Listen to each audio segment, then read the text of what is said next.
Welcome to my humble little office. My name is R. Keith Andrews. I am a spiritual guide and paranormal adept.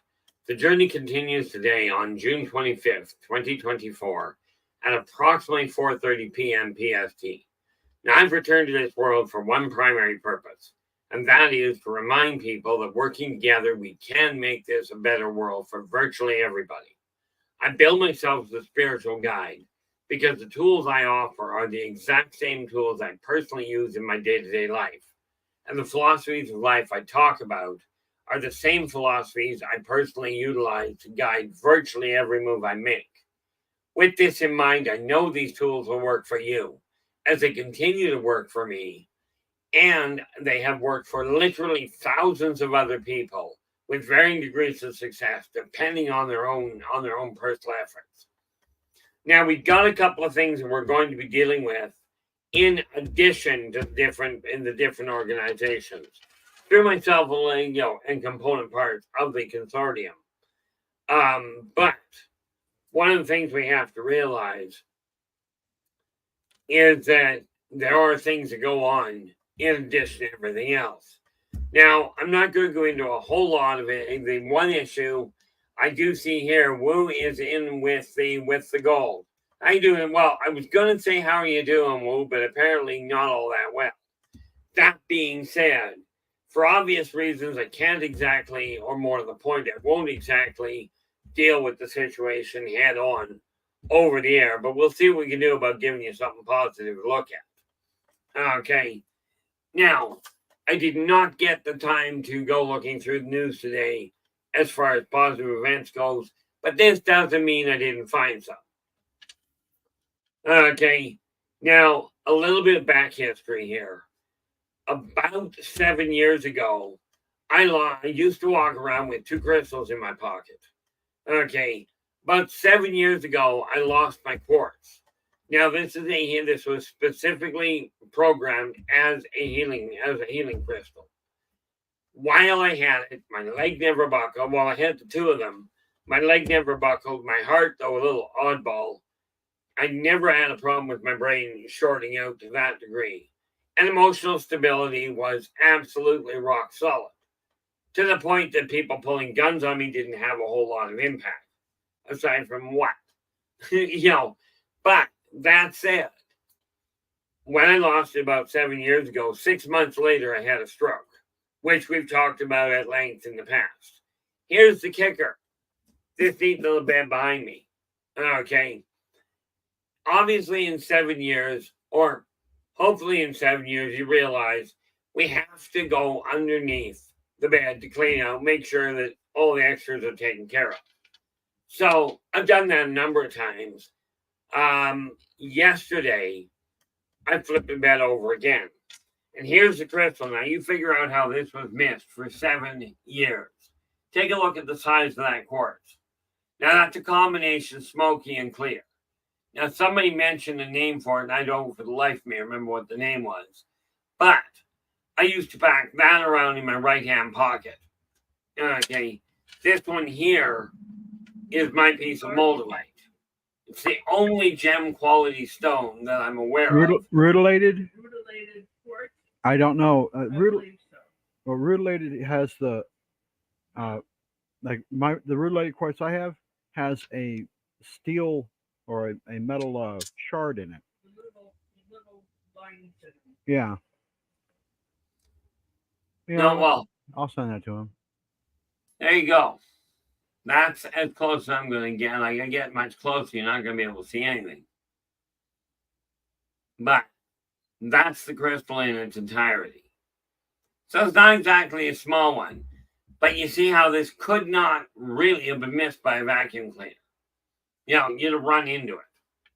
Or stepped on it and hurt yourself. This little piece, that's moldavite. That's part of a interstellar meteor. Okay. But I put both of those in my pocket today. Okay, finally after 7 years. Now, I'm showing you what happens when I'm not concentrating. Here's my right hand. Remember what I said when I dropped concentration, how badly it used to shake? This is without concentration. Okay, And there's the left one that's always been pretty much that way. Okay. Now I don't have to concentrate. I can still feel an internal tremor. But at least it's not so bad that I'm likely to slit my throat. No, I am not going back. I'm going to try and figure out how to shave with a straight razor.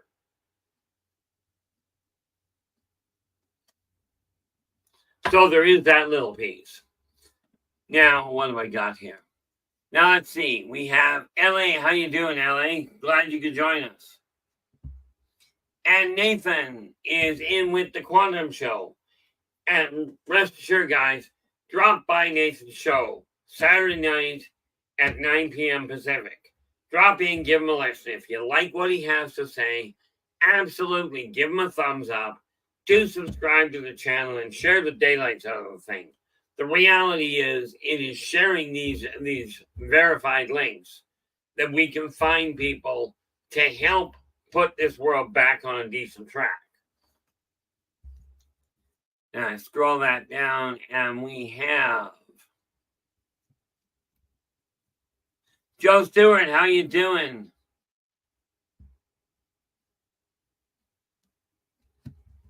You know, the funny thing there, Joe's just going, I'd like to say my home life isn't great. Now, I don't blame you. Mine hasn't been fantastic either, but I will tell you something. The more you focus on the things that are good about it, the easier it's going to be to turn things around.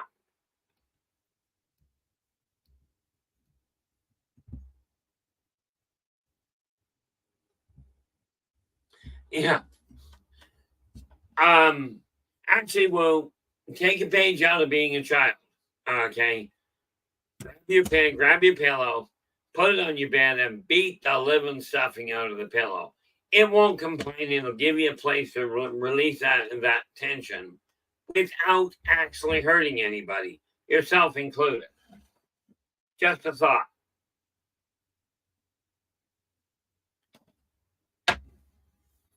What do we got? Now, here's the thing. Okay. We're going to be looking at some of the technology, some of the organizations. First thing we got to realize here.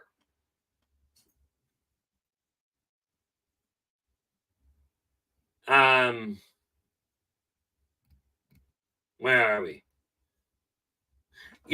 The neat part about it is we can look at the way the world is going south. Absolutely. And the first thing I strongly recommend people do is twofold. One, shut the regular news off.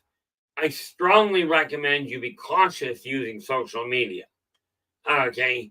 Because, people have said, people keep saying it's the major media. They're programming what we want to hear. I saw it posted again today. The media is simply a puppet for the elites to tell us what we want, what they want us to know about. I'm telling you, you keep calling these people elites.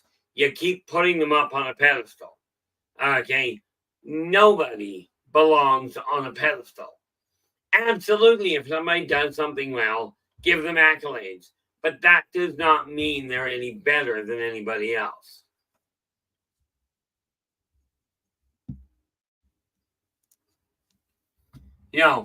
One of the neat little things that you got to look at is you take a look in your world. Now, I took a look at mine, okay, and I went, okay, I got to get this mess cleared out. So I spent, because I didn't go on the air after what happened on Saturday, I guess, because of what happened there, I didn't go on. I took a day off, okay, as you're well aware. But I took that day to clear out a whole sheepload of clutter that was stopping me from being able to relax, even in this office. Okay. The more you focus on the positive side of things, find out one little detail. Maybe it's just a little knick-knack. I'm looking now. This one, and I'm sure most people recognize this one. I keep this one sitting up where I can see it. Now, most people recognize what the dove looks like. And most people don't have residence on it. Well, what about the room vacuuming it? didn't bother thinking to pull these things down and dust them. Now, yes, I could take this over to the sink and wash it down, but I'm not going to right now. But, birds on the whole help bring a stabilized energy to you. I'm going to put this back up. Just because I don't feel like it falling down and hurting me. But, now, let's take a look at the biggest issue. Okay, now I forget who it was. Okay, somebody brought up the idea of the and I forget what they called it, what they referred to it as, basically the trade union of the consortium. And the thing you got to understand is, does it exist? Absolutely. But it is not in competition with the consortium. We are not talking about, oh, we've got a movie and let's just turn it into something more. It's not that way. Okay. Yeah. LA goes, fine. Fouled up, insecure, neurotic, and emotional. I have heard people use needy in place of neurotic.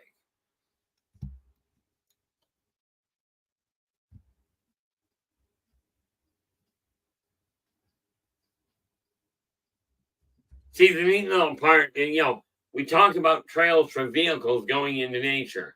I'm not sure, but somehow that seems to be counterproductive. If you're trying to get into nature, absolutely, here's a vehicle for you. And I don't, myself, I'm still edgy around horses. But find a horse. Or if you're a dwarf, find a goat. Okay? Or a pig. Ride that into the bush. Okay? Keep nature to nature. The moment you start bringing tech in, you're taking stress in with you. Just a thought. Okay. Yeah, I used to take long walks. People kept telling me, Keith, go take a long walk off a short pier. Wasn't much into that. But when we're looking at the trade union, we are not talking union the way that you guys may see it, the way that humans see unions.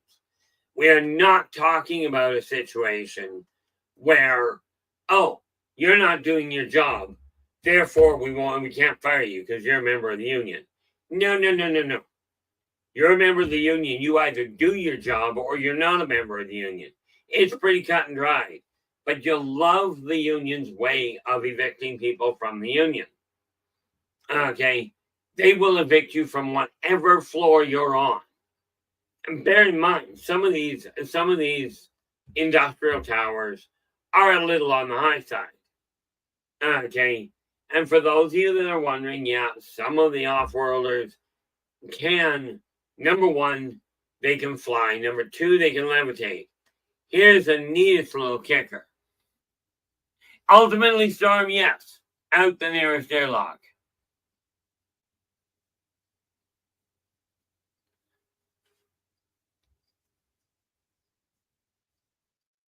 Yeah, Storm, that's terrible. Storm goes, I love to take long walks into the deep secluded forest. The fact that I'm dragging a body should be irrelevant. Yeah, well, and we'll just leave that to other people to debate. The point being, it's not a question of being, oh, let's have a conflict. Humans seem to thrive. Well, no. They think they thrive on conflict. Okay? The trade union, if you want to call it that, they call it a union because everybody gets together to make sure everybody is being paid equally. Now, here's the kicker to it. It's not much work. The entire consortium is built on you do an hour's work, you get an hour's credit. That's how you do your operating. Okay, and the barter system is very active. So the trade union is simply there to say, okay, you're going in to work on an airlock, just running on Storm's idea.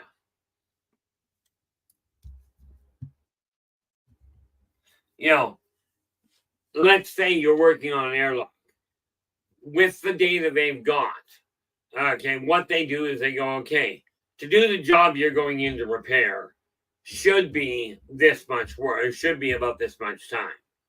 Okay, you go in, you take double the time, you're putting the report, it's a normal job.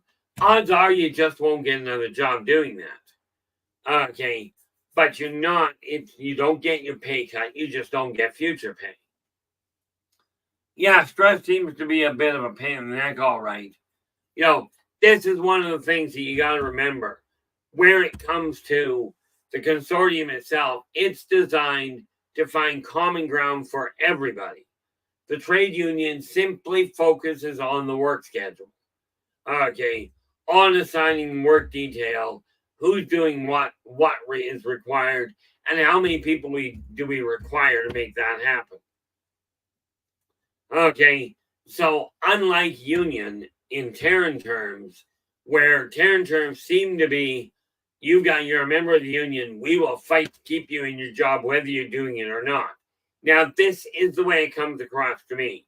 If any of you guys are staunch union supporters, I'm happy for you. I really am. I'm not here to tell you what's right, wrong, or indifferent. Okay, I simply am looking at what I see. Okay, there are so many people I see working in a job, and they go, oh, you can't fire me. I know my rights, and I'm a member of such and such a union. Okay, you know your rights, but do you know your obligations and responsibilities? That's the kicker here. Now, the trade union itself, they call it a union because they have unified all branches of trade. And you don't have one. It's not like, oh, the steelworkers union has this much power and the electrical union has this much pull. That ain't the way it works. You're all on equal footing. Okay. And again, you take a member from each one of the skill sets, if you will, to put them onto the council to make the rules. This is how we talk, and this is how they work around a unified approach. Okay. The neat little thing. I find stress is highly overrated. I don't like it, and unfortunately, some people, anybody that witnessed Nathan's show last week, saw just how well stress goes. Now, there's not a lot more to be said to explain what the trade union is for, except to reiterate, they are not at odds with the consortium or the Grand Council. Okay, they absolutely are not. Now, I will tell you, some of you will undoubtedly remember being a part of history. But let's be clear. Okay, then I'm just going to point out a couple of names I've heard multiple people say, oh, that was me, I was that person in history, or I met these people in history. I'm telling you, everybody on the planet, literally it boils down to this. There was only one person that was Julius Caesar. There was only one person that was Brutus. Okay. There was only one King Henry VIII. And these are all people that I have had multiple conversations with various people going, we were reincarnated from this. Now, here's the really neat kicker. Okay. When you go to the consortium, okay, they have a section for literally past life research. Okay, these guys go way beyond it. Now, part of the reason they've got free and got clear access, and I showed you these guys yesterday, the Zerziks are part of the consortium. They are also the ones that have direct control, and they have direct responsibility over the Akashic records. Okay, now for those of you that don't know, the Akashic records track your history, the history of your soul. Okay. Not just of the body you're in. What do we got?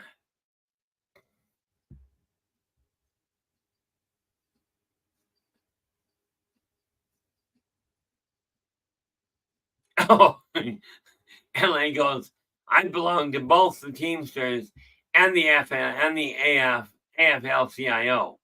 And if you are not doing your job, both of those will help the boss fit you into the airlock. Okay, now, in my opinion, that's a step up, because that's not the way it used to be. Unfortunately, I've seen way too many people where the union has stepped up, at least up here. And no, I'm not going to give you union names for two reasons. One, I don't do that. Two, Rachel, how you doing? I think I missed something here. What was in with the gold? And Rachel, you are actually in with the silver. How you doing? So when you look at the trade union, they literally go, okay, let's help communication happen. Joe, you're in with the bronze. How you doing? Hopefully your day's been going well. Actually, I think you were in earlier. I did miss that. I'm going right to the top to make sure. Okay. Now we scroll down. We have Wu in with the gold. The LA's here. Nathan is in. Oh, Nathan was in with the silver. My apologies. And then Joe is in with the bronze. Well, there's a letdown, isn't it? Rachel, sad to say, but it's sad to say and happy to say at the same time. You still are honorable mention.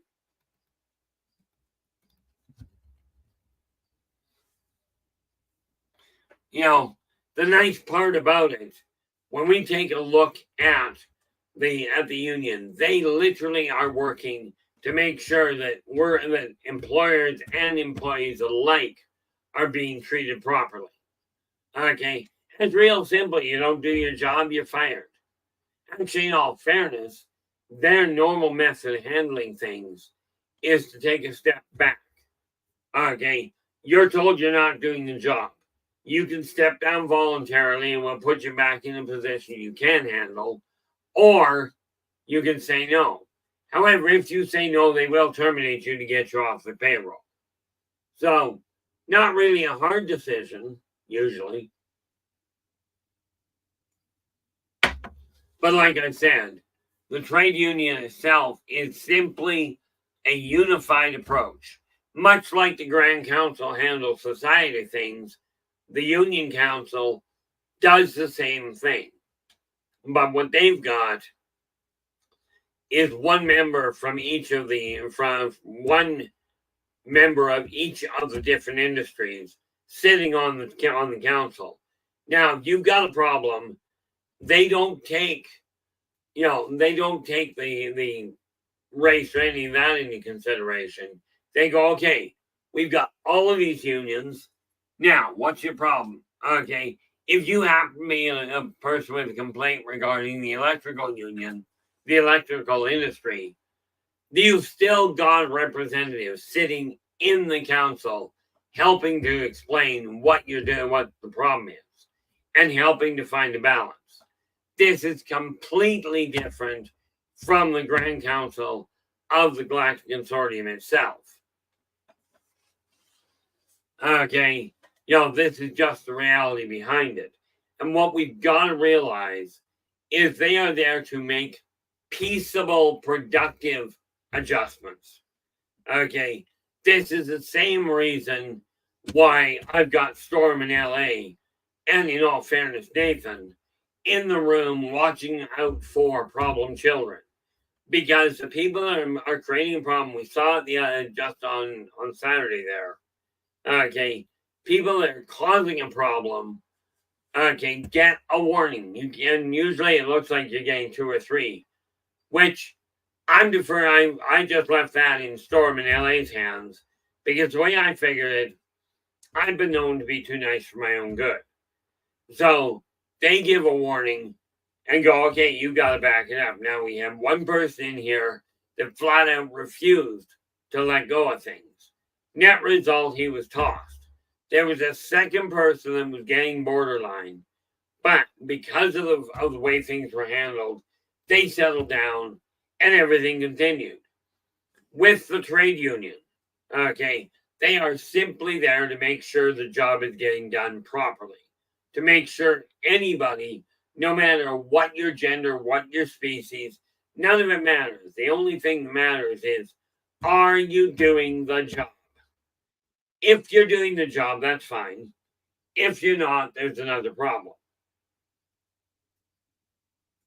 Okay, now, that's what the trade union, and again, guys, if you've got a question, drop me an answer. If you've got a question, give me the answer. You've heard the old saying, if I wanted your opinion, I'd beat it out of you. No. Or I'd give it to you. That's a better way of putting it. Now, if I want to know what you're thinking, I'll tell you what it is. That solves that problem. But in the trade union, it is a question of people working to put everything together in a balanced fashion.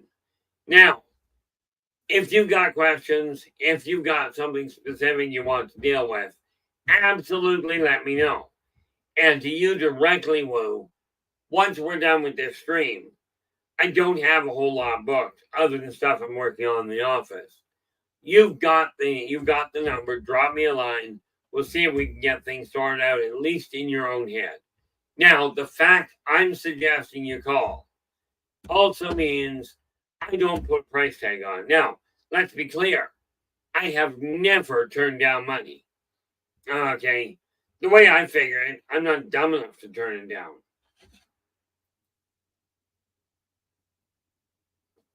You know,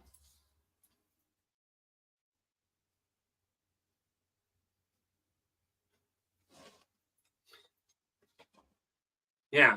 LA is just letting us know we've had an opportunity to get to know the majority of our chat people. We try to respond accordingly. Yeah, sometimes the people in chat can be having a bad day. And we understand this. Okay, in case you didn't notice watching Nathan's show last Saturday, I end up hitting problems. Okay, and it creates a major hiccup. But hopefully with these two crystals coming back into balance, I'll be able to stay a little more focused. That said, don't make the mistake of assuming that I'm going to go out and start researching things. I am doing a little research right now, but that's into health, into foods that are healthy. And I don't mean what people call health foods. I mean what foods actually provide what I'm looking for. But the trade union is simply designed to help people get into a balance point between employee and employer, as well as staying on track of literally consortium statutes. You know, this is what they are there for. In case you hadn't noticed, the consortium itself has a lot of complications they have to deal with. Now, that's the one program. The other one that we got to take a look at is literally the hybridization program. Now, where are we? Notepad. Here we are.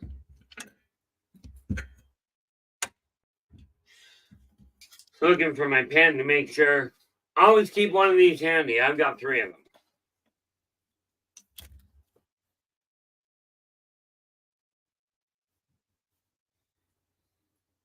Now I'm going to ask you guys. I've probably asked you this before. Okay. I'm thinking in the second printing, I'm thinking of putting a list of putting an extra appendix in to give you just a simple description, a simple list of the different names that I've got, of the different races I've got between the 3 volumes. Okay. I'll simply go, here's the name, here's sort of what it is, and here's the volume it's in. Okay. In your guys' opinion, in Races of the World's volume, second edition. In your eyes, would having that list would having that list of other races in there be beneficial in your guys' eyes? Okay. Oh, there we go. Joe's going, Cimmerian night has been quiet. Well, you know, they gotta sleep sometimes.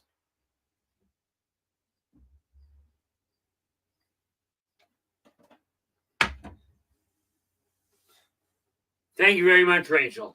Yeah, that's going to be, as it turns out, now the original book where the original race of the world is this one here. And if I look at the back of it, this will give you an idea of the change in volume, including the back page. Whoop, last page. There we go. 64 pages. Okay. That's what this has. Oh, LA. What I was referring to is this is the first printing. Okay. There are 64 pages of races in here. 60 different races, humans being one of them. Now, what I asked is I've got over 120 races documented. Okay, so what I asked is if putting an appendix in the second printing, listing off all the races that I've got, okay, that I've got pointedly identified, would putting an appendix in that is just a list of the races be beneficial? It will not be complete because, well, I'm still working on a stack of paper that deep, which might give you an idea. Okay, but I'm thinking of adding that extra appendix. I haven't done so yet, but we're looking into it. But that's what I was referring to there. Now, the hybridization program, when we take a look at it, now, a lot of races are working on hybridization. They are striving, they go with the gene splicing, they go with, I forget what it's called. I think it's still gene splicing, but when you, like humans right now, will take two plants and graft them together. This is just one step. Okay. The hybridization program that the reticulans built is based on a simple philosophy. Okay. Cultural memory, okay, cultural reference is contained.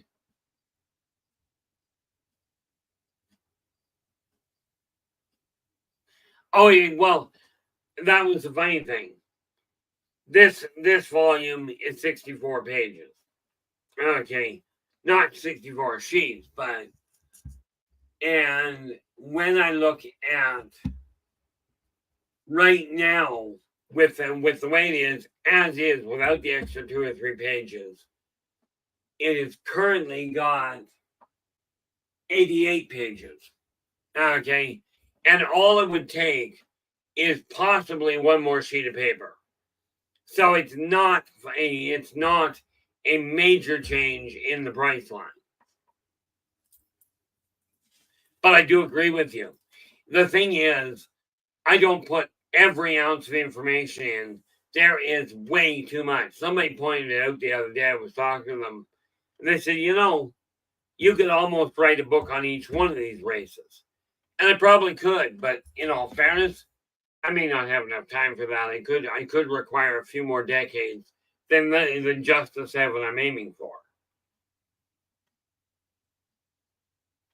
And yes, by the way, I am referring to, I'm already 61. Okay, Kevin, how you doing? Glad you could join us. I am already 61, and I'm still looking at living another 7 decades. Okay, I just intend to do something that few people have managed. I don't see why I shouldn't.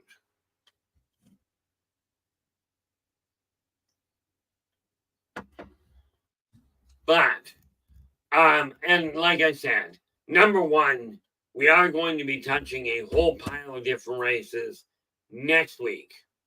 Okay, as well.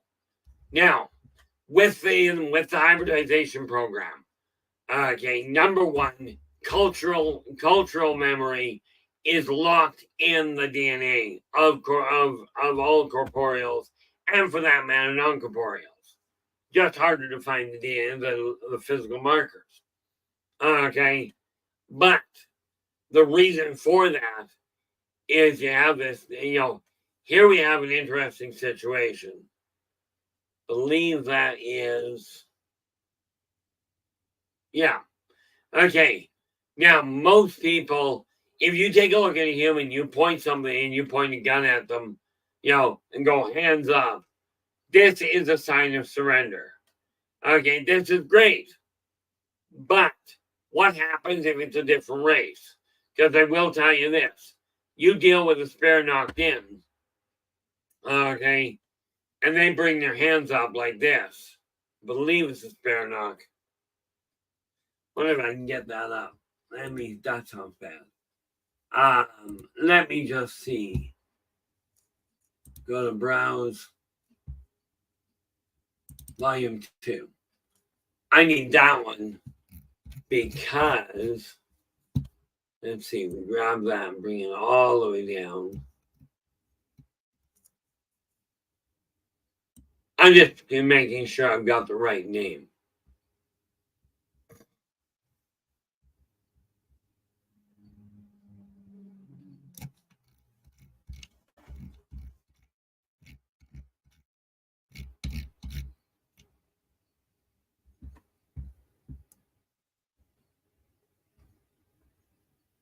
Nope, spare knocked in are definitely not who I'm referring to.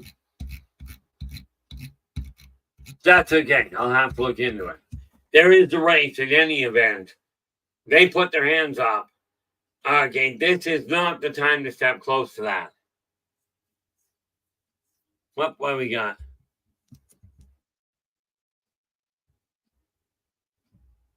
Oh, yeah. That's the funny part there, Rachel. Before I had my stroke, and I used to have both crystals in my pockets, right? And I had somebody pull it when I was only 14 years old. Guy pulled a 6-inch buck on me. He goes, "Give me your wallet." Okay. I looked at the knife and I looked at him and went, "Why?" He goes, "I've got a knife." And see, I can see the knife. What's it got to do with my wallet? Now, bear in mind, this is absolutely a bizarre way of looking at things. Okay, and definitely not recommended.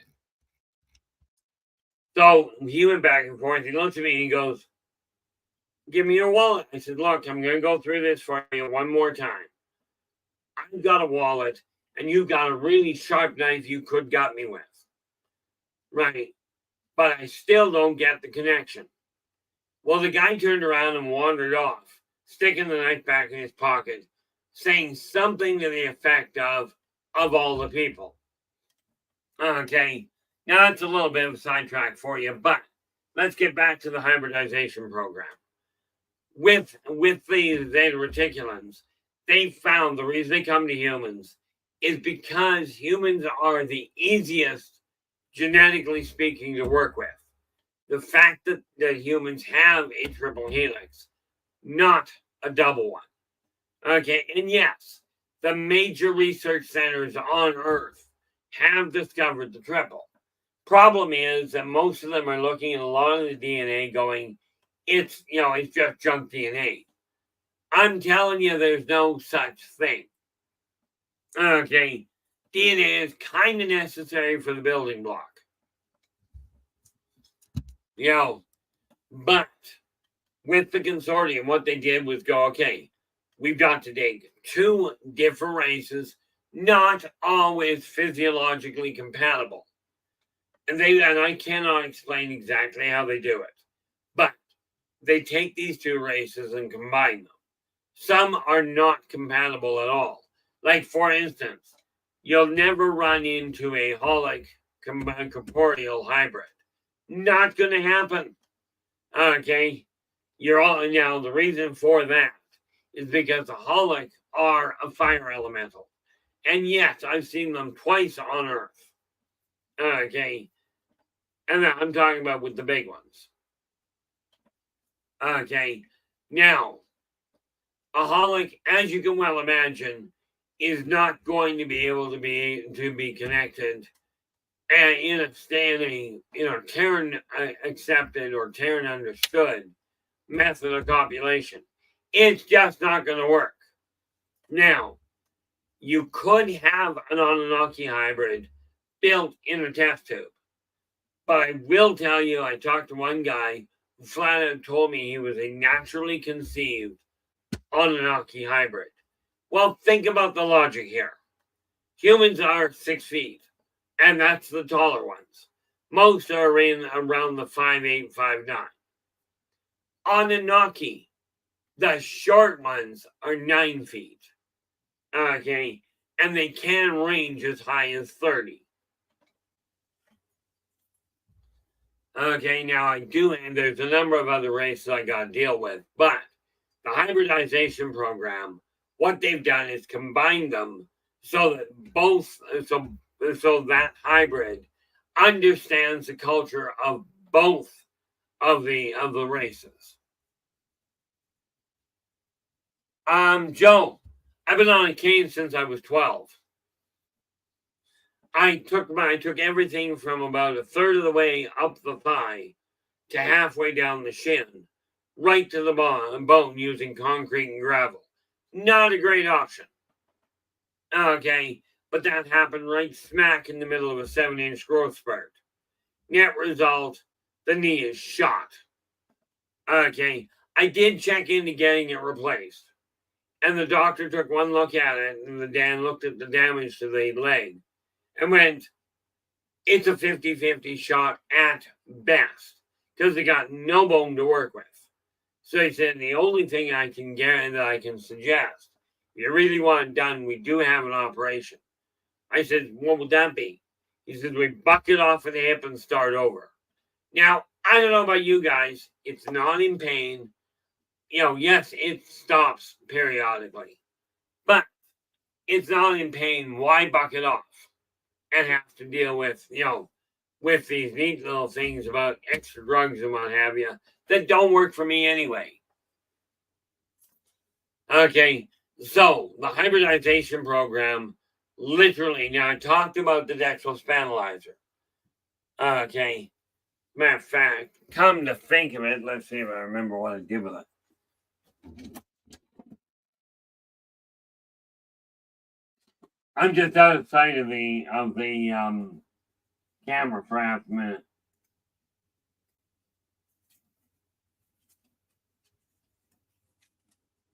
What is that?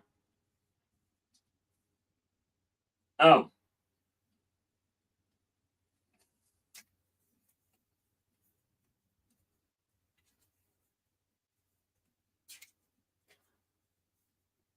Okay, the sheet I was looking for. Oh, I just might be. There we are. This is the one I was looking for. Remember that thing I said about trying to get files sorted out? Now, you're going to have to pardon the artwork here. But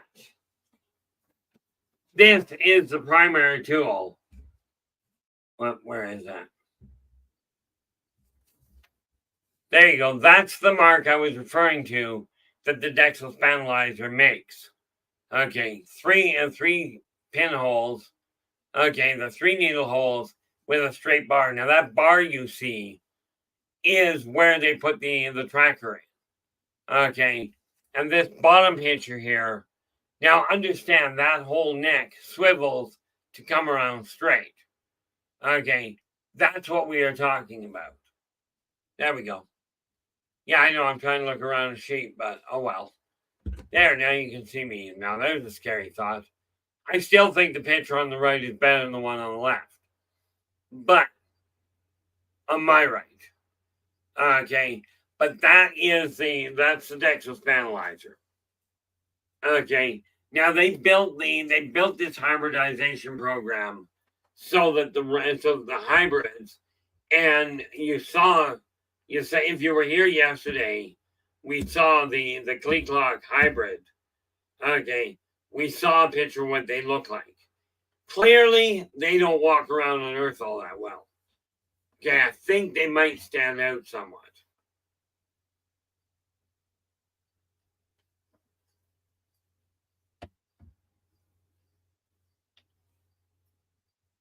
Yeah, I always have fun trying. I mean, I appreciate that there, LA. You know, I should have taken time, and I really will be taking time. But like I said, I'm looking for a technological artist, an artist that can draw tech.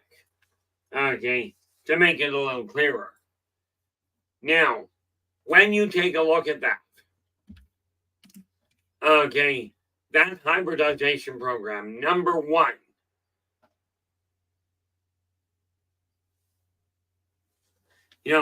first and foremost, okay, when you take a look at the hybridization program, it is designed to grow cultural interpreters.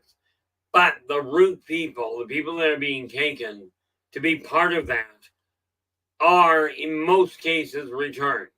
Sometimes there's a bit of a glitch. Sometimes they get put back in the wrong place.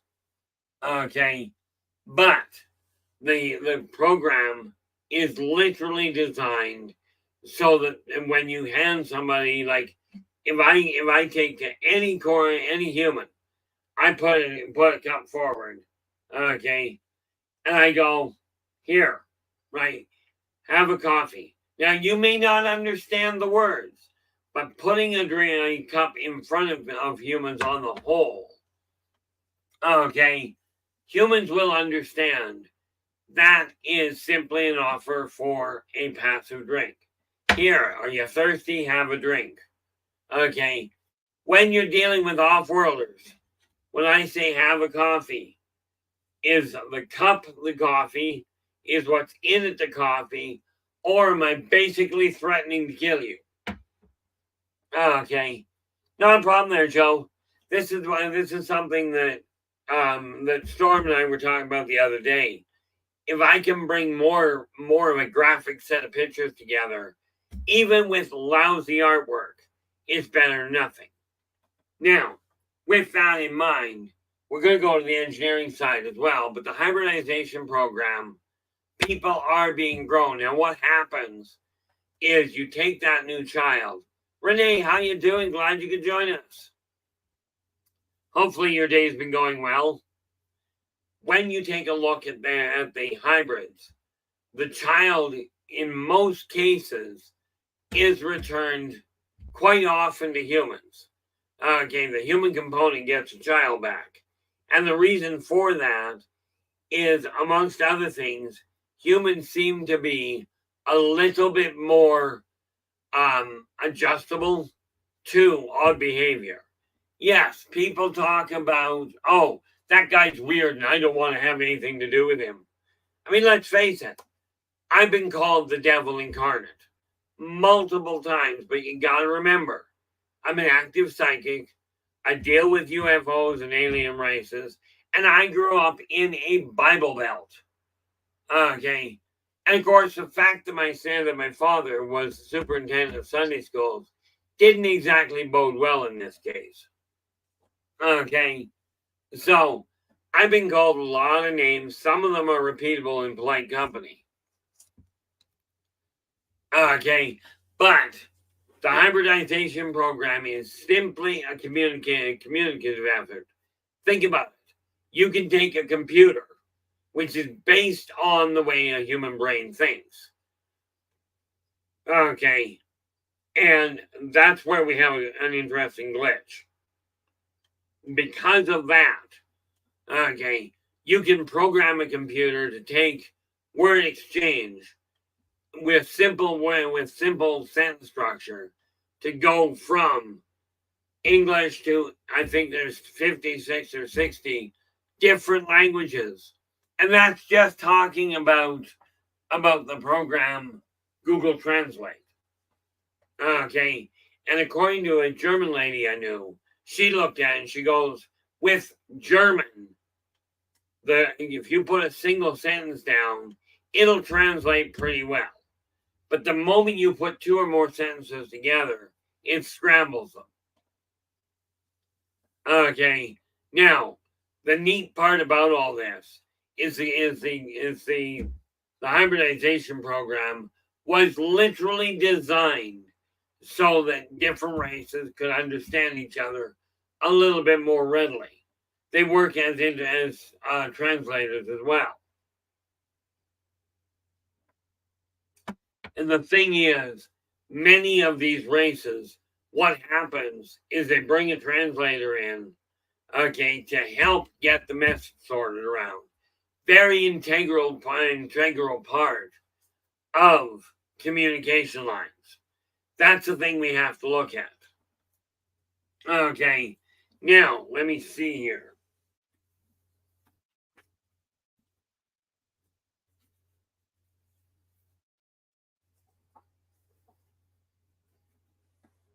Oh,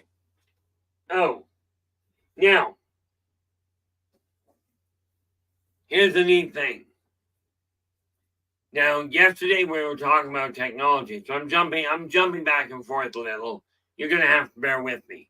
Way too much information. Yesterday, I talked about a medical tool, and that was created by the ENIAC, something called the halonk. Okay, this is the halonk. Okay, this little item, this outer circle is a back pad. Okay, this has the dimensional barrier breaker. Okay, and yeah, there's a much more technical term for it. I'll get to that later. Okay, which means not likely tonight. But then you've got the handle that has all the control buttons. This is what they're using to operate. Okay, so just take a look at that for a second. That there is the halonk, built by the ENIAC, also known as the Egyptian gods. Now, when we go to interstellar engineering, okay, let's see if we can get a couple of these. Oh, I was wondering. I knew I had that sorted around.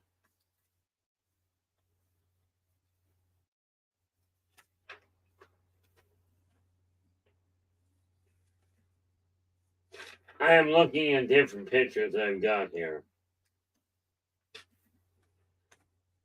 Okay, now I really screwed that up, apparently. Okay, guys, I think I absolutely screwed that up, and I'm going to make a note of it and look at it afterward. I think I've got a chip in the wrong place. I don't like leaving it backwards. If I go to here and take a look at the mantis, the click log.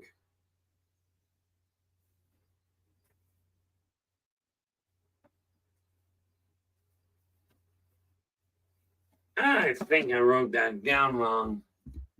Let's go back up here. Where are we?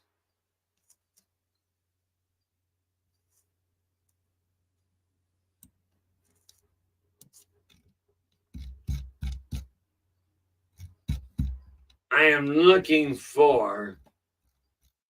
We have the ships.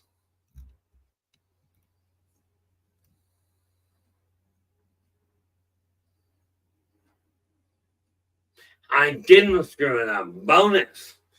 Okay, I keep getting asked what the Acorn ship is. Okay, they belong to the Cleaclock. Okay, that's the ship they used to. I've got marked there as the Mantis because that's what most people know it as. Okay, that's who owns these. Now, when you take a look at the shipbuilding, when you look at the engineers, they're the ones who put these ships together. Okay, now, curiosity, guys, and this is really specifically for you, Nathan. Have you ever seen a ship that looks like that? And it would be flying that way. Okay. Because what it is, when they go to land, they've actually got telescoping legs. They've got a tripod telescoping leg that comes out the bottom. Okay, providing the most stability for them. But that belongs to the Cleat Clock. Now, the other one I wanted to look at, let's see what we got here. I've got really bad sketches of a lot of them.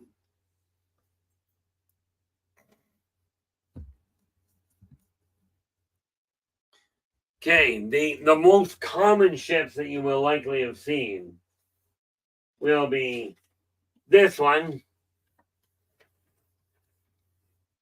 Okay, that's your standard saucer. Most of you will have seen one of those. These belong to the Zeta Reticulans. They're the people that come down to handle the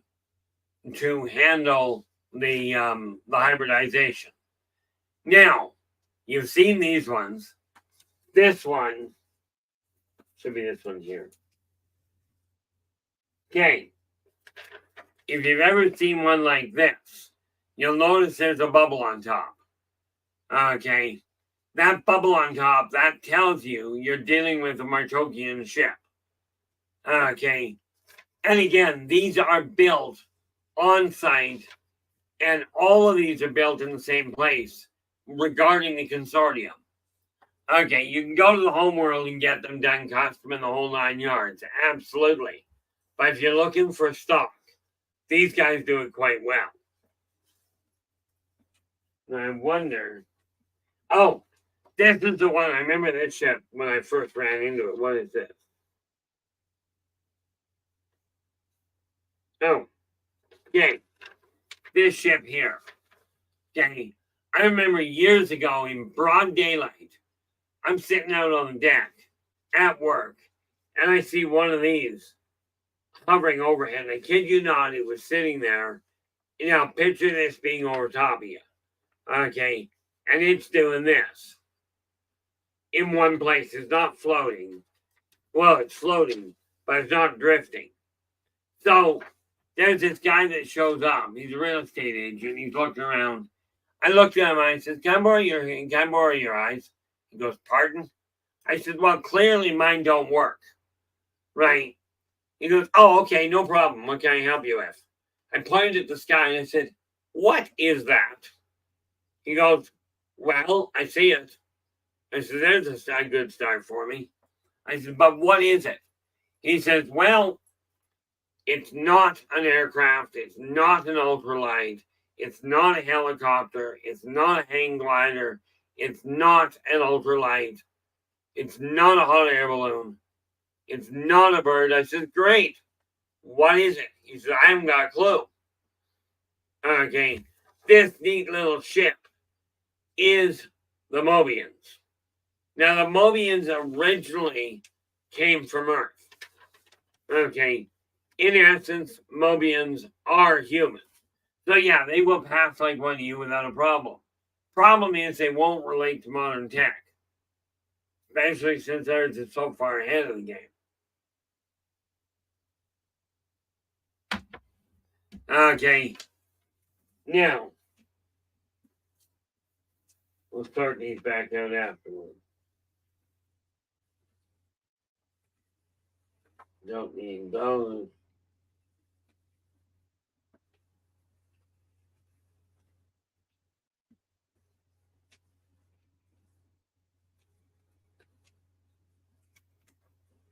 Oh, that's where I screwed things up. Okay. Now, when we take a look at these, again, you're going to have to pardon the art, because let's face it, my artistic talent is almost non-existent. Storm, how you doing? So you're back. This is good. Do any species have landing craft that resemble a 20-foot? Yes. Those would be... Shoot. Dang it. Oh, bingo. The Taurians. The Taurians are an arachnid-based race.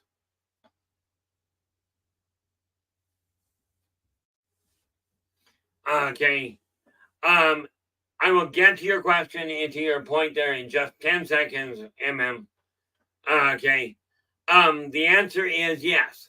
The Taurians are the ones that actually had it. I remember seeing a video on YouTube there, Storm. They had an F-18 going like a bat out of heck. And it was trying to keep up with this ball. I took one look at the thing and went, we've got Taurians on board. Those are the people. Now, those guys, they're a lot of fun. Okay. But they are arachnid based. Okay. They are also at extreme odds with the Talon. Now, the Talon are an ant-like race. I don't get along with them, by the way.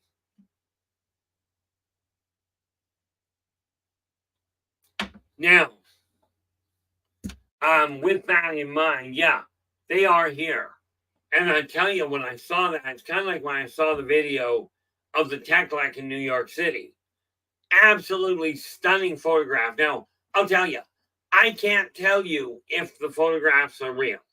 I am not a photo analyst. Okay, but I can tell you what they represent was very real. Okay, I also, as much as I can tell you, the Taurian ball that you're referring to, that thing is a scout. Okay, because their main ship is so much bigger. Okay, but they are not a war-torn race. So let's just keep that straight. Okay, now, you've stated that you've been told by past life psychic in 1983 that I am E.T. Now, I presume that was supposed to say I am an E.T. because E.T. was a little short guy, which in my opinion basically was a stylized gray. Okay, I will tell you, Spielberg knows what he's dealing with. There is no doubt in my mind there at all. But here's the thing. I won't debate whether or not your memories point in that direction or whether you feel more connected to that than you do to humans. I won't debate that in the slightest.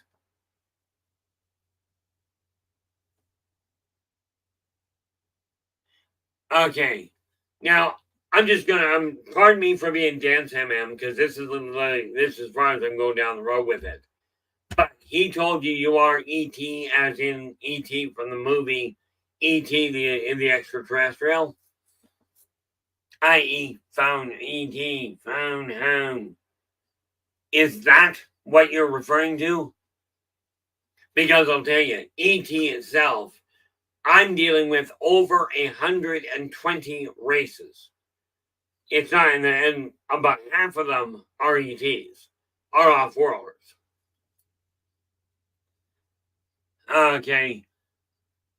And, this is, for those of you that are wondering, this is just the way I operate. I take a look at what's going on in the chat room. If it is a legitimate issue, I will deal with it. If it is somebody causing a problem, that's where Storm and LA come in, and Nathan Way's got the time.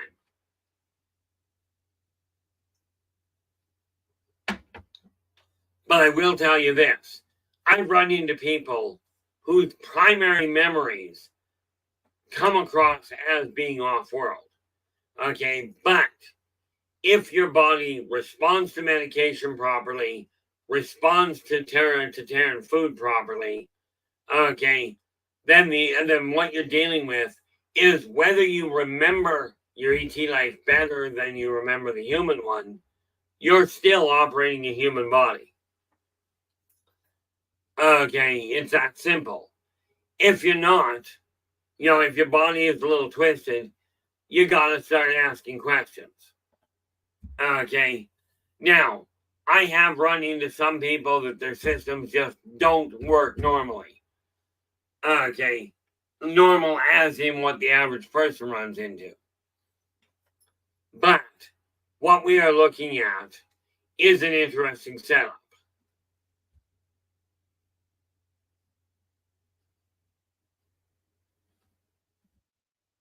Okay, I'm not about to argue that point. Yeah.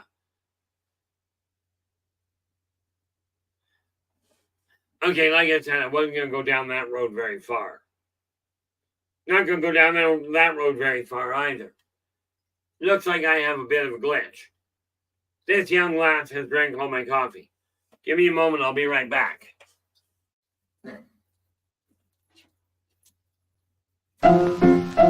Let's all go to the lobby. Let's all go to the lobby. Let's all go to the lobby to get ourselves a treat.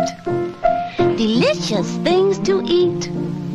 The popcorn can't be beat. The sparkling drinks are just dandy. The chocolate bars and the candy. So let's all go to the lobby to get ourselves a treat. Let's all go to the lobby to get ourselves a treat.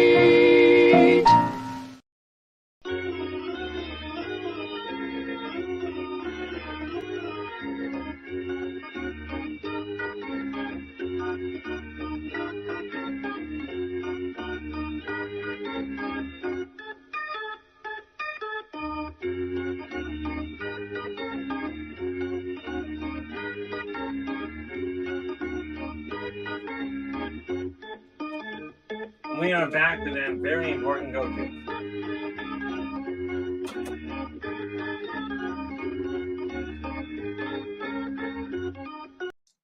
Now, what do we got here?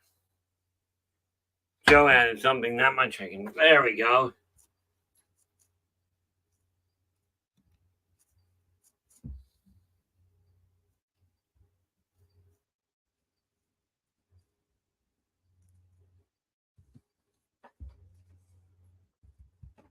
Oh, intriguing, Joe. Yeah, Joe's going, one night a few years back in the upstairs window. Well, that scroll down.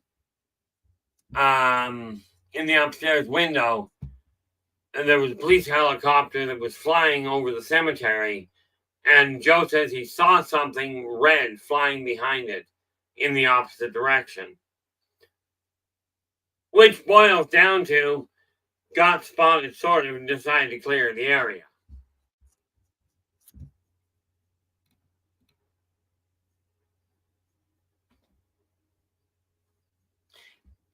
Yeah. Quite honestly, Joe, the odds are you were dealing with a UFO. I need a whole lot more to go on to give you an idea.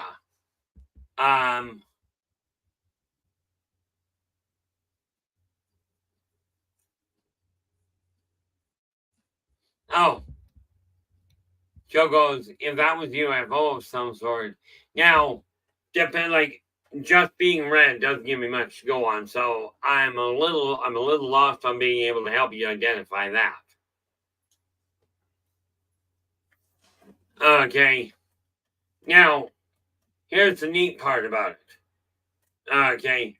When you're looking at that, the technology these guys work with. Now, I am absolutely certain that you guys, that some of you have seen a silver ship that looks like this. Okay, with no windows, just a straight silver cylinder. This is a Pleiadian ship. Do it that way. There we go. Pleiadian ship. I keep doing that. Okay, those are the cigar ships. But if it's just straight silver with no windows, you're looking Pleiadian. Okay, then we take a look at where is the one with one window.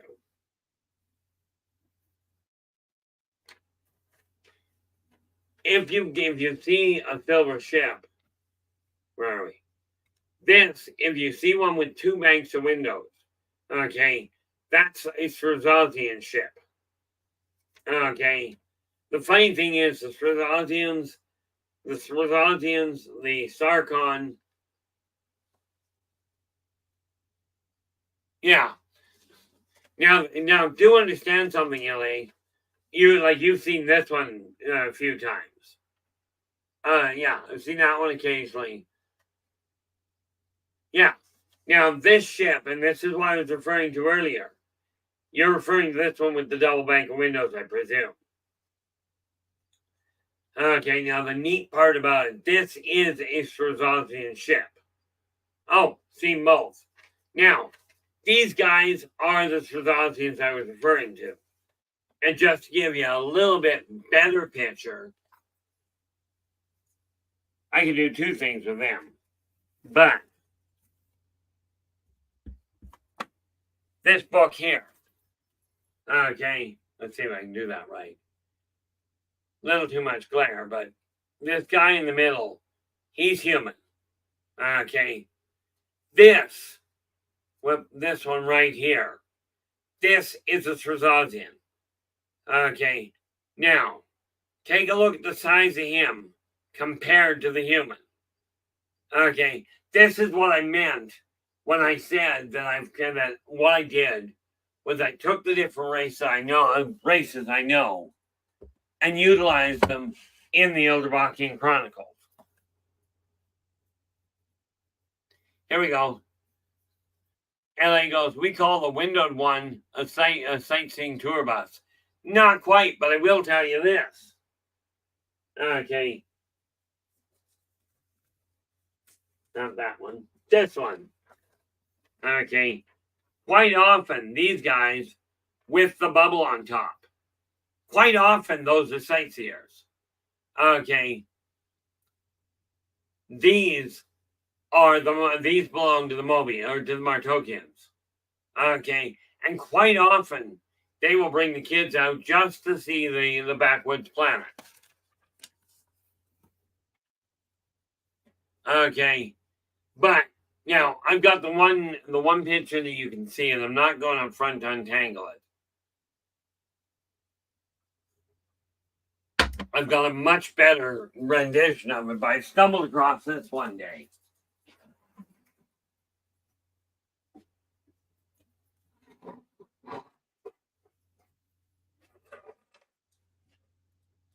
I got a kick out of this when I found it.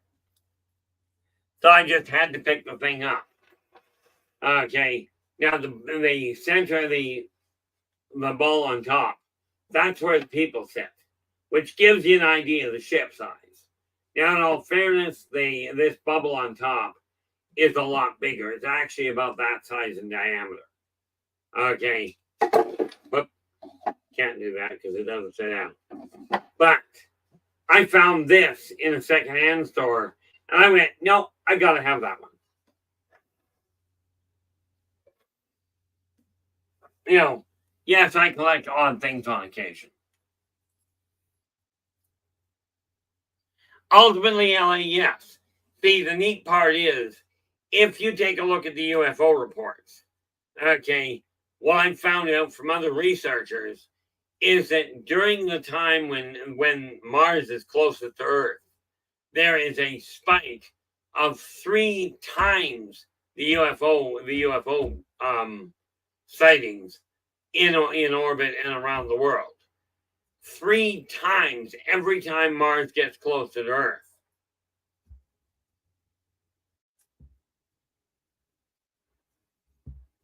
Where are we? Kevin goes, the only thing I've ever seen is the slowly lowering orangish orb. That came out well. About 5 feet around, maybe a little smaller. It just slowly lowered down behind some trees. Don't know if it was a ship, though. I will tell you, you might have been looking at a Vorosik. Vorosik, they will be different colors depending. Okay, but they are another race altogether. Now, I don't know. Yeah, I don't know if Storm actually has a picture of the Vorosik in his possession right now. I think he might, but I don't know. But my suspicion, Kevin, is that you're probably looking at a Vorosik, which is not a ship.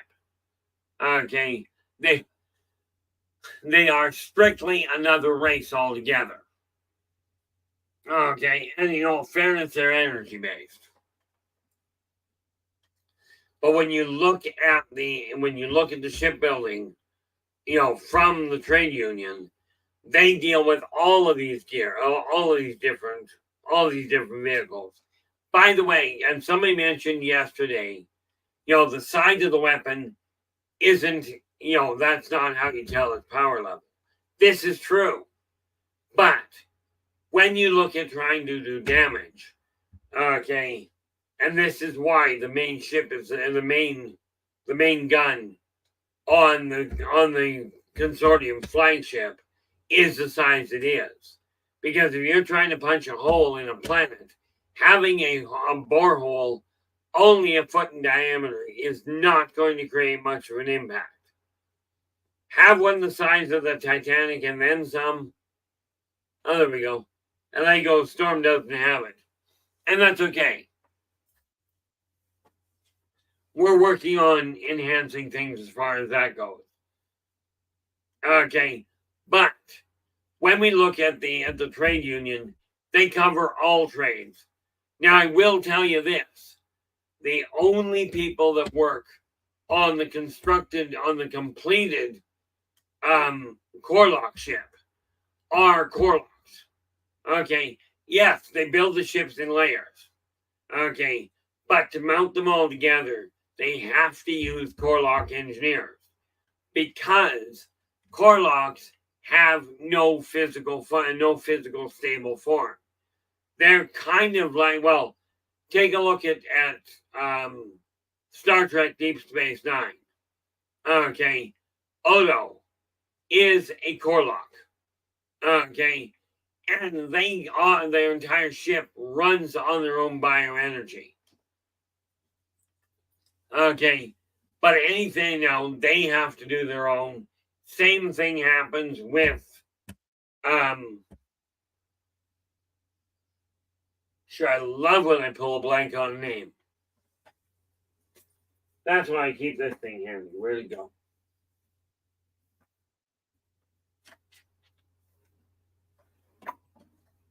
Keep it handy, and that way I can forget what names I'm looking at.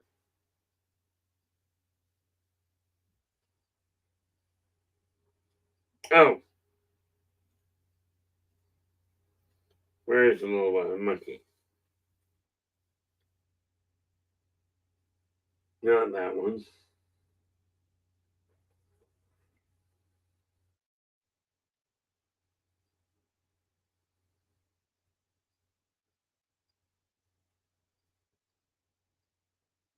Sure, can't find what I'm looking for, so.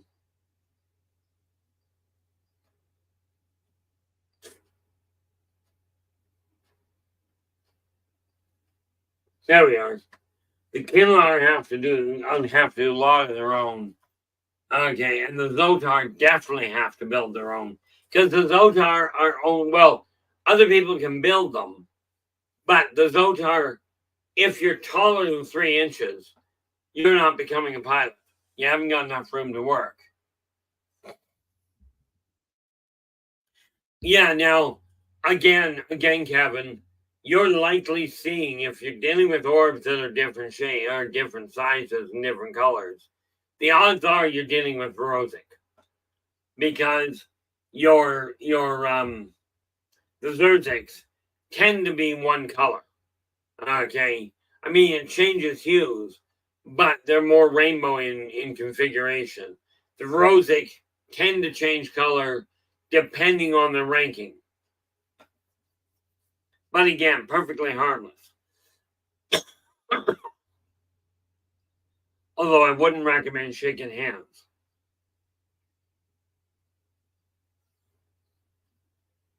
Ow, that was painful. Now, we also have the military. Now, the military, do understand when you're looking at the military aspect of the consortium, they are another unit that has one purpose: peacekeeping. You don't have police and military. You have military that are the police for consortium controlled space. Okay, which means all laws are handled the same way.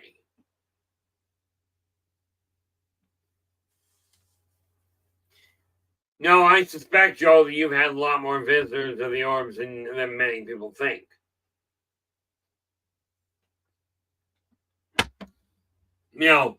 But when the thing with the consortium military, it is one of their jobs is simply policing. So you don't have military law and civilian law. You've got law. Okay. Now in the individual species claimed space, their laws hold precedence over consortium law.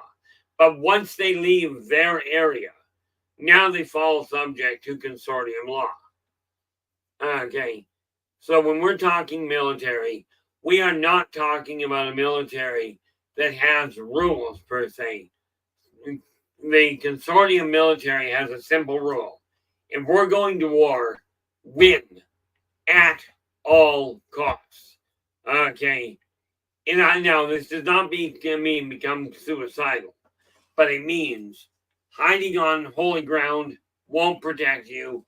Hiding in a school will not protect you. And if you want to have a funeral in the middle of a war, have a happy. It's not off limits. Okay, and yeah, I know that sounds brutal. No, I am not condoning it. Do understand, I do not condone war, period. War has never, in all my history, it has never brought peace. But the military branch of the consortium, okay, is their law. That's their law, man. Their law enforcers, not the lawmakers. The ground council makes all the laws, and then the military just enforces it. Okay, but what you find with them is the lower ranking military tend to get the jobs of policing in a given area. Okay, they don't get called to the front line unless absolutely necessary. Now we're in the middle of striving to talk the Xeron out of a full battle. Better be the Xeron. Keep doing that backwards. Might be the Xenon. Where are we? Nope. Yeah, it's the Xeron. I was right. The Xeron, we are right now, and yes, I mean literally, the consortium and myself included, are in the middle of striving to help these guys understand that wiping out bios is a bad idea. Okay? Like wiping out bios or elementals is a bad idea because their entire evolution, the Xeron's entire evolution, is utilized by taking inspiration from the bios and the elementals. Okay, we are making headway, which is a good thing, given the way the Xeron are. Now, yes. Oh, do understand something. When we look at the trade union, I mentioned things that you guys are aware of. Okay, things like the mechanical, the electrical, the manufacturing, this sort of thing. But the trade union also includes the psionic boosters, the metaphysical tools, the esoteric tools, such as your thinkers, okay, such as your programmers. These are all part and parcel of the trade union. Okay, the only basic rule is if you're dealing with the trade union, they have to make sure that they've got somebody there that can translate for the person coming in to talk. Okay, they have a simple outlook. We basically are handling the governmental side of the trades. Therefore, it's our job to bring in a qualified translator to work on behalf of the person with the question. Now, you can see where that varies. In a lot of cases on Earth, a lot of cases you end up with people going, I gotta go deal with the government, but I've got to bring my own counsel, my own translator. With the consortium, you don't have to do that. Okay, with the consortium, they provide it. So it works out quite well from that end. Now, did I miss anything here? Probably.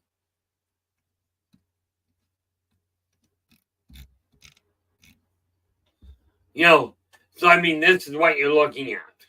One of the other things you got to also look at is, by the way, on top of technology, on top of the mental side of it, you also have the entire culinary industry is also tied into the trade union.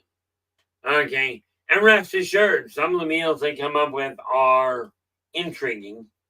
By the way, they find it really fascinating that with humans being an omnivorous race, it is amazing how many humans are trying to cubbyhole themselves into a vegetarian or vegan diet. Okay, it is absolutely mind-boggling.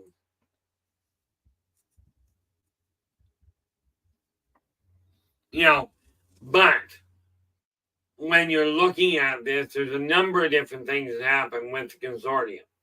And one of the big things you got to remember is their transportation. This is where that neat little program was. Not program. Where'd the technology go? Scroll down. But that is not the one I need. That is.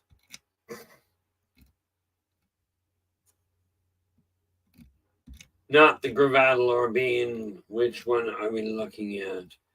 Oh, nope, not that one. There we are. That neat little transmographer. That is courtesy of the trade union. Okay, they brought it about to ensure that that transport was possible in the safest way possible.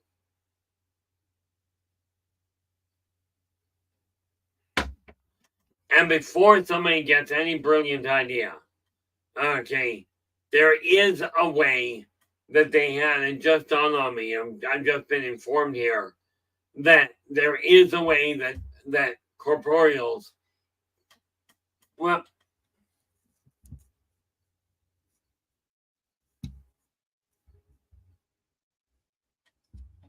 yeah, there is a matter condensing technology, which I've got to get the information put together. What it does is literally it modifies the electrical output so the size of the body can be condensed. Because you got to remember, all matter has a whole pile of no matter in it. Okay, a whole pile of them. We discussed that yesterday. But you're looking at a science community, and you love this. That transmographer. Somebody phoned me up. I forget who it was. Well, they dropped me a text. I've seen this piece of equipment. I was given the schematics for it. I'm building it. But he goes, I can't get any reading off the thing. Tonight, I'm trying to figure out what it is. I took one look at the thing, right? I just might want to make sure I got the right thing. There we are. He sent me this thing. Okay. And let's find our sonar. There. He sends me this picture. I took one look at it and went, you're looking at a sonar. Okay. That is designed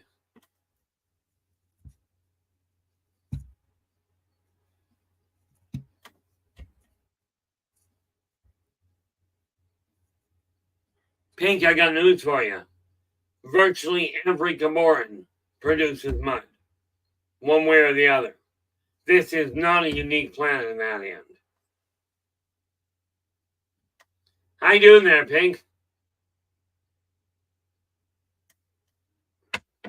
The nice part about it, when you take a look at the interactions, when you take a look at the trade union, they are constantly interacting with the hybridization program in order to make communication more functional.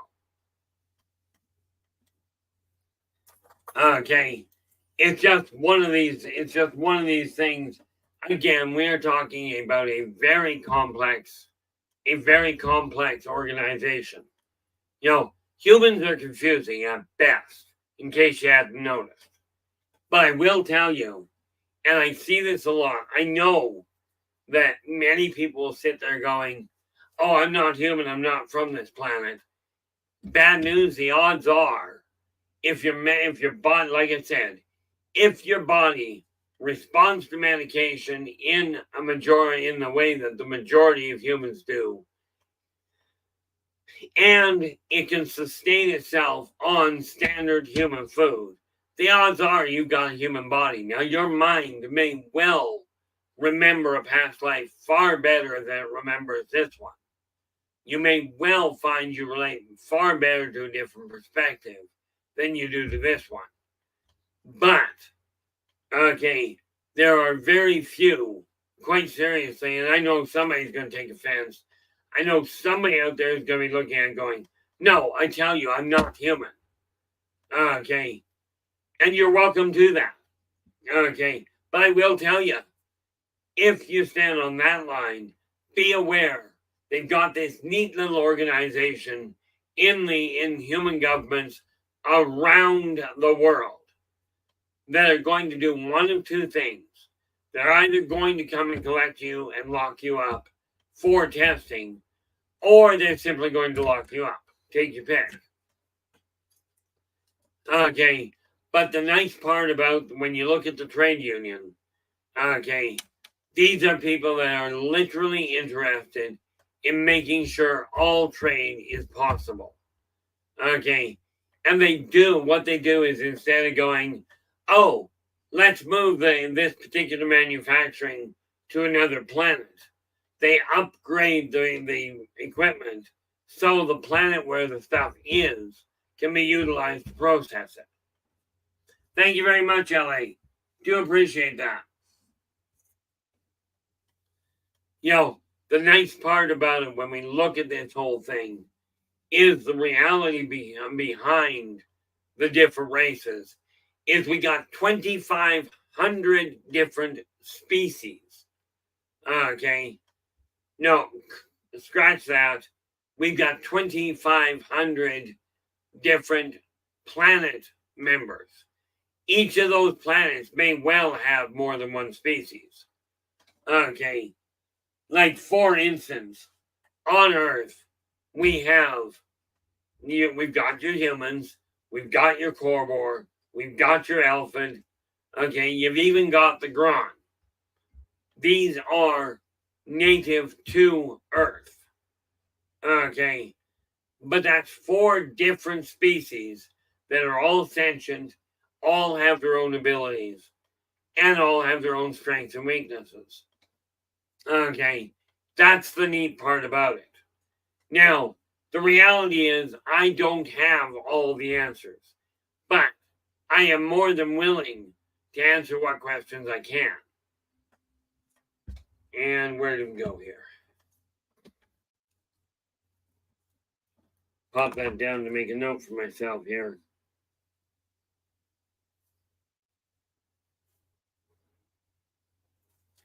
I do make notes because I got a memory like a sieve.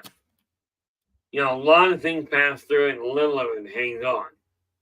But when you're looking at these different races, what I went and did with a lot of these, like when you're reading the Elderbachian Chronicles, Races of the World is an encyclopedia.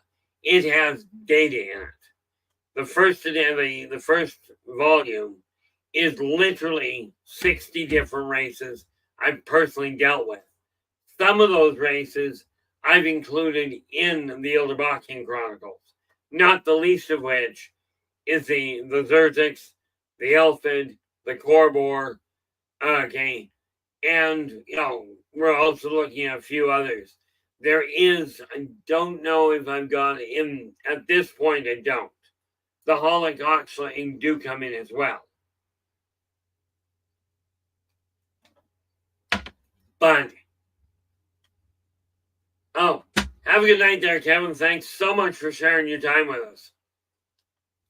You know, when you look at the Elder Barking Chronicles, that's where you get the social interaction of some of these races. Okay, and yes, I am doing what was suggested and documenting as much as I can. But to say that I've got a whole lot of information is an extreme understatement. Now, am I perfect? Do I have all the answers? Not a prayer. Okay, now I will tell you,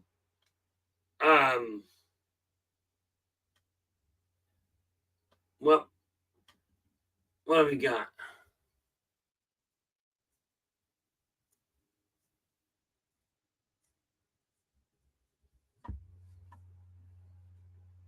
Yeah, Rachel goes, I'm too sensitive to pharmaceuticals and get high on food if it has the chemicals in it. And yes, I'm human. That's the neat thing. Okay, and here's the thing, Rachel. I'm glad to hear you put it that way, because there's a lot of people that have allergic reactions, especially in recent years. Okay, or hypersensitivities. Now, I'm lucky. I'm immune to just about everything. Okay, I do have my glitches, but food poisoning I've only had once in my life, and that was from chicken. But I deserve that in all fairness. Okay, but here's the neat little part of the thing. So many people I talk to go, oh no, I'm just not human. I'm like, everything about you says you are, except your mind. Now, I'm not the one to tell you whether that's accurate. Okay, I simply go, this is what fits for me and what doesn't. But in no case will I look at any individual and go, you're not as important as somebody else. Okay, although I will, well, that's not entirely true. Like I said, if either of my boys have a problem, I walk off the show. I go and deal with the problem. That's just the way it is. Family first. So if either of my boys are in trouble or my other half, okay, they get dominant ranking. Everybody else comes after that. You kind of have to work with it. Okay, but when I started writing the Elder Barking Chronicles, I was always told, write what you know. Well, I know these other races. I know where they fit and how it works. So, I work with that.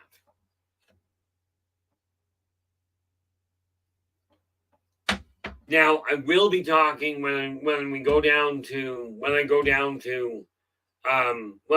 south there to see Storm and LA. We will be talking about this neat little problem of how do we turn around and get some digital copies of this out? Because I've got the hard copies, that's the easy part. But I've got to look into doing things like proper copywriting and what have you. I'm pulling all of my advertising from the big companies, because I'll tell you, with the amount of money I've spent on it, with not even so much as a query, okay, I'm not interested in paying anymore.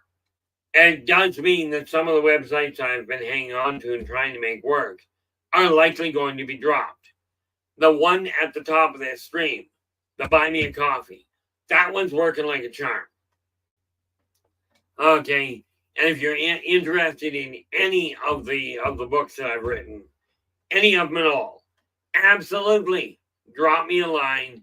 You go up to that link, and it will give you access to all the books, my own consulting, business and personal. Okay, as well as live interviews. I will be more than happy to set something up. Okay, you just have to give me a call so we can work it around. Okay, that said, when it comes to on-site healing, if I'm going to be in an area, I will deal with that with people. Am I one to do a lot of work on the remote healing side? Honestly, not really. Okay, I mean, I will absolutely point you in the right direction. You know, but, well, am I missing anything here? I don't think so. Nope. So, that's where we're standing there. And what are we down to here? There we go. So, when we are dealing with different organizations, you got to remember, these are not organizations that go, oh, I'm in charge of this, so therefore I'm going to take control of the consortium. They don't think on the same fronts. Okay, the trade union is interested in trade, in profitability, in equality of employment. Okay, and the only time that your species comes into play, okay, is you never put a holic working in a paper manufacturing factory. This is a bad idea. You also never assign a holic to work next door to an arborean. Same problem. The holics are living flame. Arboreans are living wood. Can you see a problem?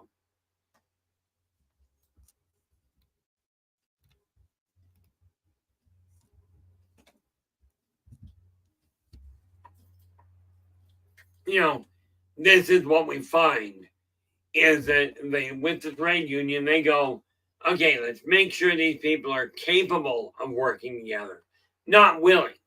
If you're getting a job, obviously you got to be willing.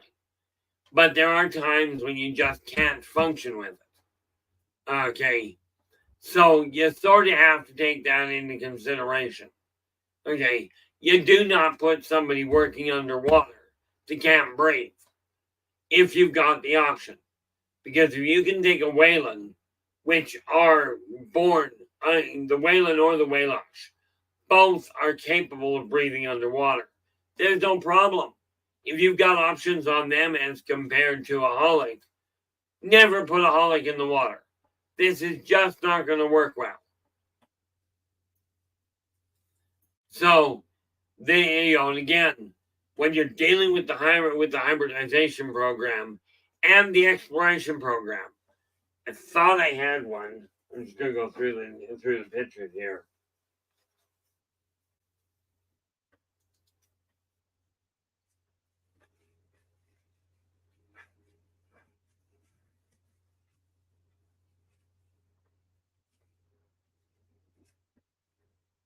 Nope. I have to clean all that.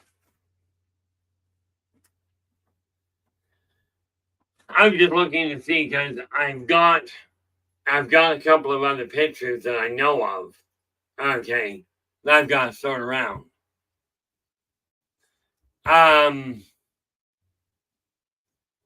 Yeah, it really is. You know, yeah. And then he goes, it's likely to take off the holly too. It is. Yeah, I mean, let's face it. You don't put a holic in the middle of a water bin. It's just not a polite thing. And by the way, if you ever get the option of going to the holic's homeworld, turn them down. Okay, their homeworlds tend to be stars. Okay, now understand that Gaboran is not a star. Come to think of it, I've got that name elsewhere, but I do have to figure it out. I've got to go and look it up.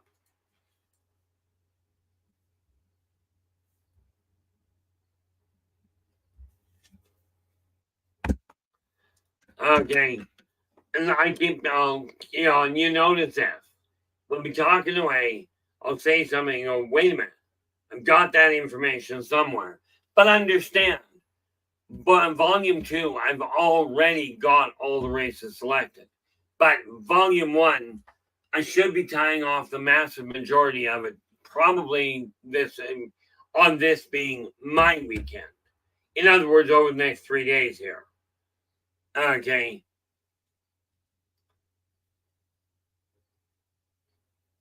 And then we just have to go through and double check the edit and send it to print. And then of course we have that one little glitch. sending it to print does require I've got the money to do it. But we should be done the writing and the expanding on it within the next week. Then I just have to go through and translate it. So we didn't quite make what we were aiming at. Okay. But turned out on top of the races, we had all this extra stuff that had to go in as well, which is, in my opinion, not a problem. Okay. The other thing you got to remember, when we deal with the military, with the law enforcers, okay, when you're dealing with them, they are also the same people that deal with in their war in the consortium. They deal with contract law as well, and ownership law, property law. If it has to do with law, okay, it's all handled by the military. Okay, this way, not only are you getting a unilateral base that applies to everybody. Okay, and again, you've got, when you're looking at the military, that's great, but here's the kicker to it: the lead general, the 5-star general of the military, does not outrank the Council of 12. Okay, in all fairness, their lead, they're what you would consider a 5-star general, sits on the Council of 12. So yes, they do have a say in what's going on, but they are not outranking them. This is why I say the consortium itself is built much more on an amicable side to it. Okay, on an equal base. That's where you have to realize humans have a wonderful setup, but here's the kicker: humans are extremely creative, extremely aggressive, and extremely fear-based. But when we get them turned around where they can look in the mirror and go, okay, you're just another color. Now, I will tell you, and this is where we go a little sideways, the reason the consortium is as solid as it is because, let's take a look at your economics. The quickest way to bring your economics back up, okay, is bring your manufacturing back to where the stuff is. Okay, don't take all your raw material, pay for it to go to another country or another world, and then have it shipped back at a higher price. Doesn't work well. In case you hadn't noticed, this is why the economy on Earth is a little scrambled. Okay, but this is where we take a look at things and go, okay, it is time to really look in the mirror and go, what is working for you? Okay, and this is why, when I took a look at the way my world was, I went, this is just a terrible setup in a lot of ways. That's the notes I've got there. That is...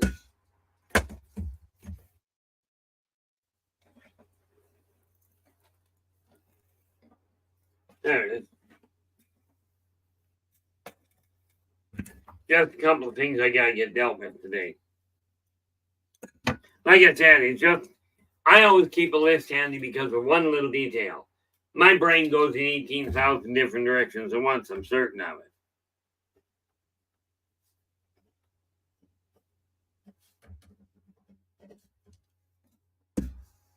But, again, guys, if you have a question, okay, I mentioned this a lot of times. In all fairness, a year or two back, we used to get a lot of questions coming from the audience.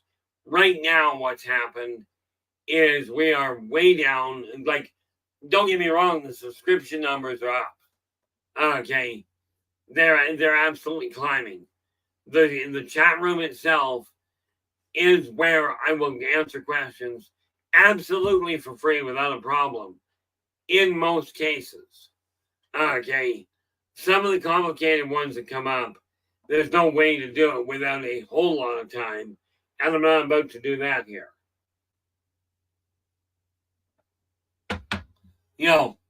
So when we take a look at the entire layout of the consortium, understand they've got programs all over the place.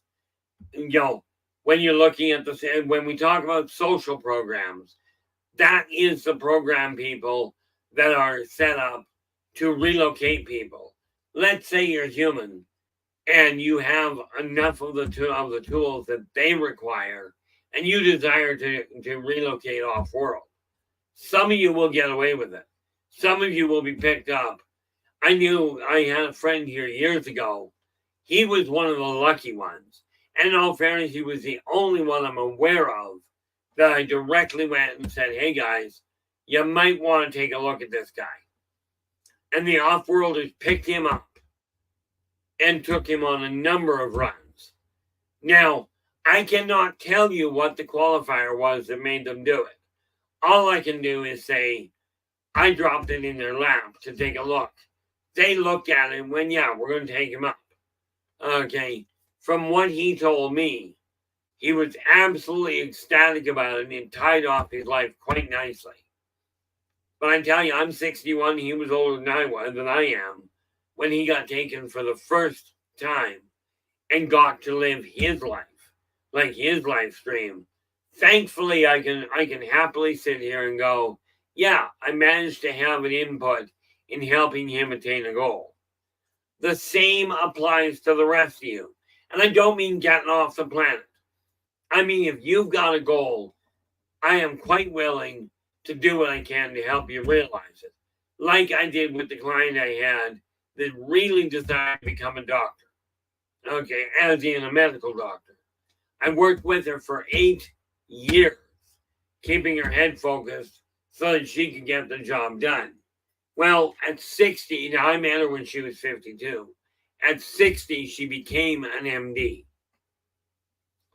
Okay, literally, if you're not dead, your options and what you can do are still viable.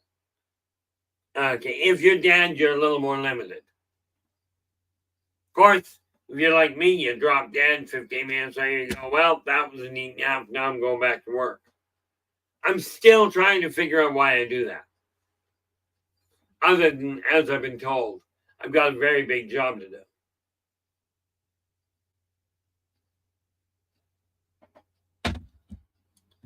Now, I do believe, there we are. So, all in all, now here's the thing, guys. We're coming to a close here, obviously. Okay, we are coming to a close. But this coming week, we are going to be looking at some of the other races in a little more detail. Okay, and again, if you've already got a copy of well, there's an obvious idea. Okay, what I'm going to do, once I put the list together,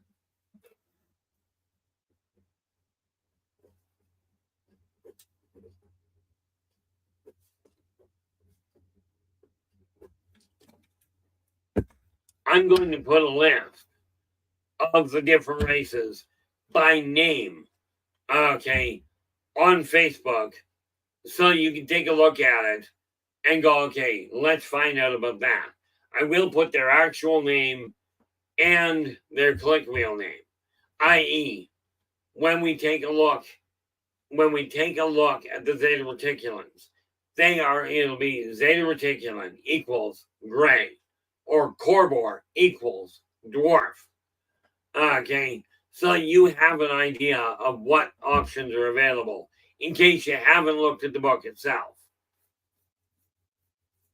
Okay, at that point, literally drop me a line. You'll be able to respond in Facebook and tell me which ones you're looking at. And we will get to as many as we can. We are looking at spending a week on this subject. Then we'll figure out, over that week, I'll figure out where we're going next. Okay, and again, we are right now about to enter July. The half month of August, I got to figure out what I'm doing with. Because I could be down for a couple of weeks. Because I can't see me doing it while I'm on the road.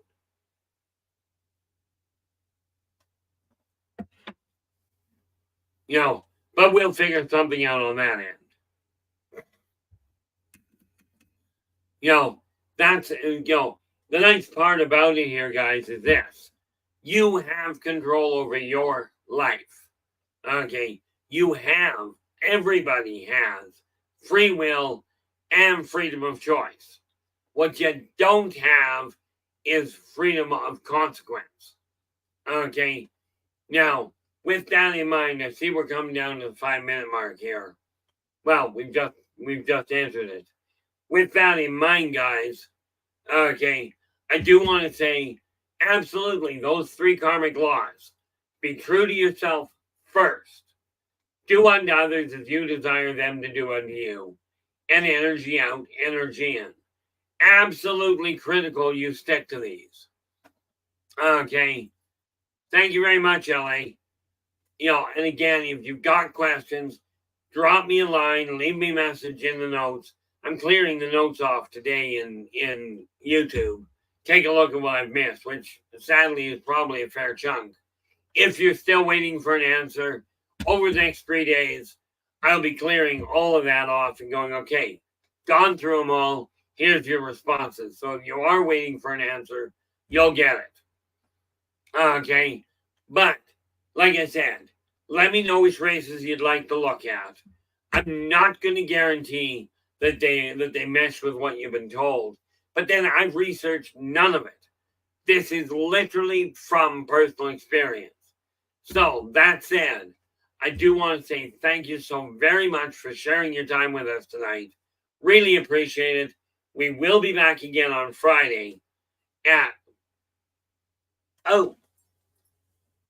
Friday's what? The 25th. Okay. We will be back on Friday.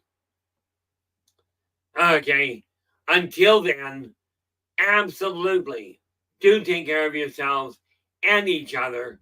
And for pity's sakes, stay positive.